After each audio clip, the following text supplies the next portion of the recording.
हाँ जी स्टूडेंट, जो आज का कंसेप्ट है वो है आपका non ideal solution show negative deviation.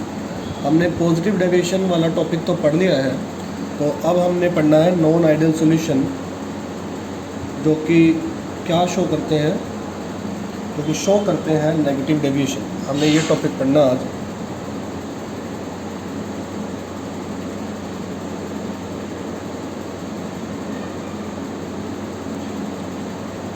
तो इसके अंदर हम क्या चीज़ देखते हैं, अगर इसकी बच्चों हम डेफिनेशन की बात करें तो इसकी डेफिनेशन क्या रहेगी।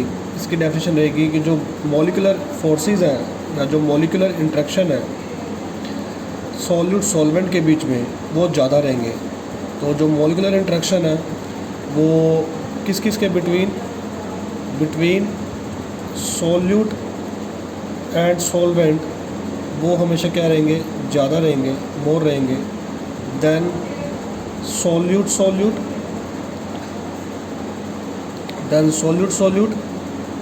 And solvent.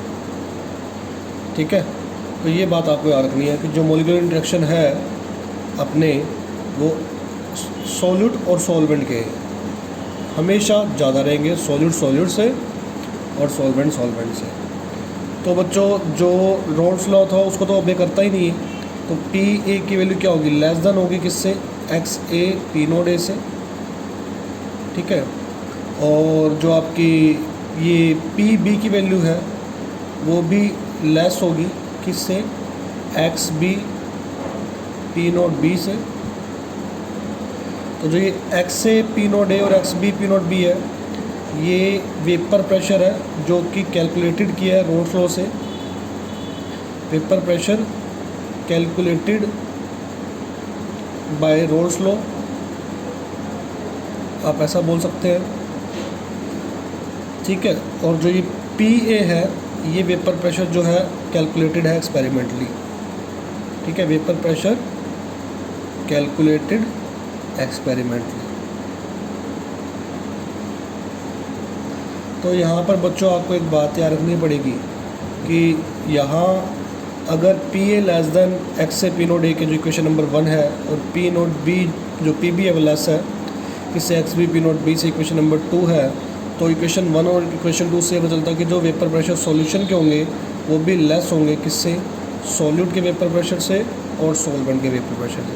ये पी ए पी बी जो है ये वेपर प्रेशर जो है दोनों ये कैलकुलेटेड किया रोल्स लॉ से, और ये जो है ये एक्सपेरिमेंटली कैलकुलेटेड है। तो ये इक्वेशन नंबर होगी मेरी 3।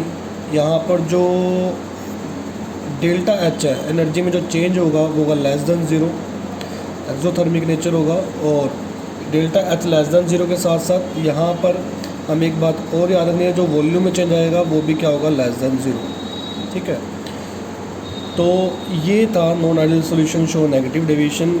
और यहाँ पर अगर हम कुछ एग्जांपल्स की बात करते हैं स्टूडेंट, तो एग्जांपल कौन कौन से हैं, तो आपको याद रखना है कि जितने भी एसिड और बेस के एक्वस सॉल्यूशन है, ठीक है, एक्वस सॉल्यूशन जो है डाइल्यूट सॉल्यूशन जो है किसके, ऑफ एसिड के और बेस के, वो हमेशा क्या शो करते हैं, वो शो करते हैं नेगेटिव डेविएशन। किस तरीके से, अब इसकी बात करते हैं। मान लो ये आपके पास HCl है, ये सॉल्यूट है, ठीक है, और यहाँ पर अगर बात करें सॉल्यूट HCl है, सॉल्वेंट है मेरे पास वाटर, और आपको पता है HCl और HCl के मॉलिक्यूल के बीच में, सॉल्यूट और सॉल्यूट के मॉलिक्यूल के बीच में जो फोर्सेस लगेंगे, H पे पॉजिटिव चार्ज, Cl पे नेगेटिव, H पे पॉजिटिव चार्ज है, Cl पे नेगेटिव, तो एक पोलर मॉलिक्यूल पे जो फोर्स लगेंगे वो आप बोल सकते हैं डाइपोल फोर्स लगेंगे। ठीक है, डाइपोल।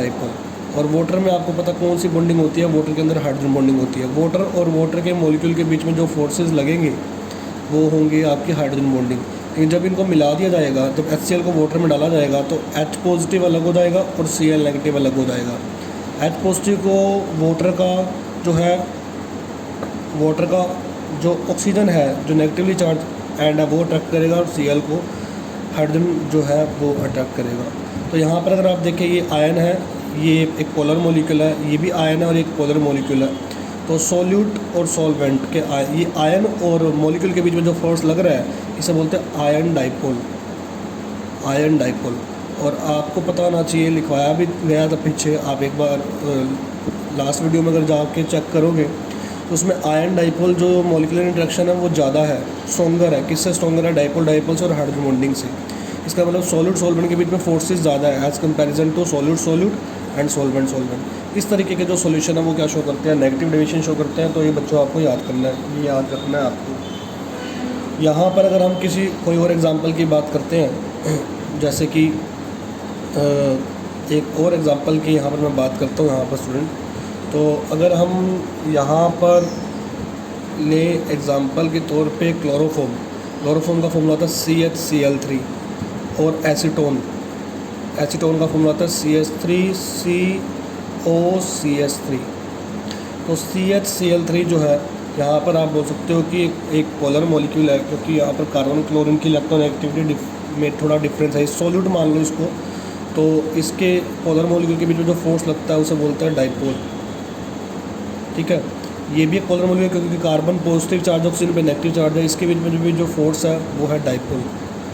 तो डाइपोल डाइपोल, यहाँ भी डाइपोल डाइपोल लग रहा है और यहाँ भी डाइपोल डाइपोल लग रहा है, ठीक है। लेकिन जब इसको दोनों को मिला देंगे, सॉल्यूट और सॉल्वेंट को मिला देंगे, तो किस तरीके के ये जो एसीटोन की स्ट्रक्चर है वो बच्चों कुछ इस तरीके से मैंने ड्रॉ कर दी। C पे C डबल बॉन्ड हो, इस कार्बन के साथ इस तरीके से क्या है, 2 CH3 है, ठीक है। तो ये ऑक्सीजन जो है ये H के साथ, इस कार्बन के हाइड्रोजन के साथ जुड़ा हुआ है, और इस कार्बन के साथ कितने क्लोरीन है? 3 क्लोरीन है। तो बच्चों अगर आप यहाँ पर देखोगे, अब सॉल्यूट सॉल्वेंट के बीच में कौन सी बॉन्डिंग हो गई? हाइड्रोजन बॉन्डिंग हो गई। तो ये हाइड्रोजन बॉन्डिंग जो है वो स्ट्रॉन्गर बॉन्डिंग है, इससे डाइपोल डाइपोल से और इससे डाइपोल डाइपोल से। इस वजह से ये भी सॉल्यूशन क्या शो करेगा?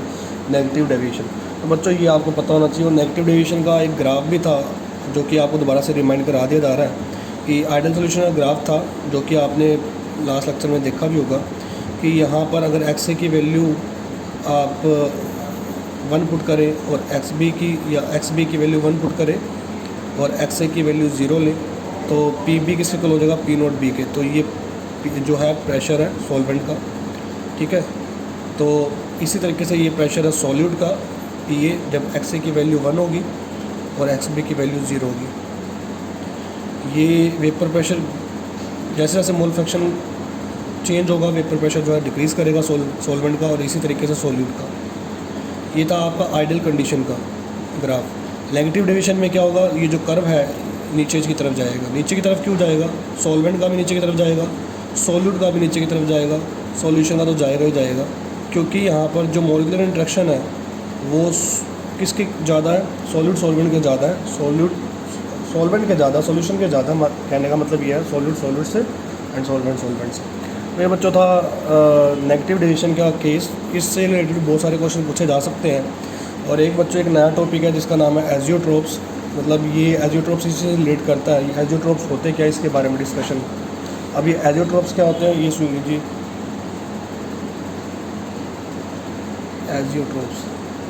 एजियोट्रोप्स पिक मिक्सचर या एजियोट्रोप्स, ये एक तरीके के ऐसे मिक्सचर्स हैं, ठीक है। एजियोट्रोप्स क्या होते हैं? ये एक तरीके के ऐसे मिक्सचर है जिनके बॉइलिंग पॉइंट भी कॉन्स्टेंट रहते हैं, या फिर आप ऐसे बोल सकते हो मिक्सचर हैविंग कांस्टेंट कंपोजिशन। इनकी कंपोजिशन है लिक्विड फेस में और वेपर फेस में क्या रहेगी? कांस्टेंट रहेगी। आप ऐसे ही बोल सकते हैं mixture having constant composition in liquid phase and vapour face. तो ये दो तरीके के होते हैं। एक होता है maximum boiling azeotropes, maximum boiling azeotropes, ठीक है। और एक होता है मिनिमम बॉइलिंग एजियोट्रोप्स।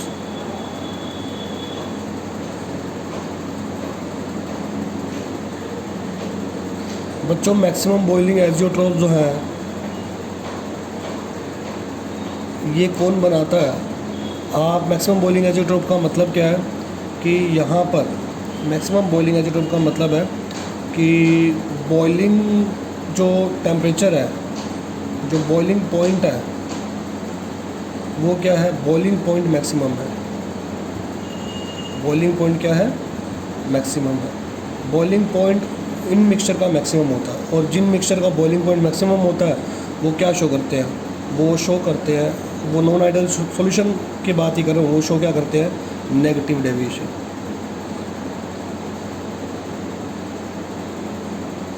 ठीक है, इनका बॉइलिंग पॉइंट मैक्सिमम होगा वो क्या शो करेंगे, नेगेटिव डेविएशन।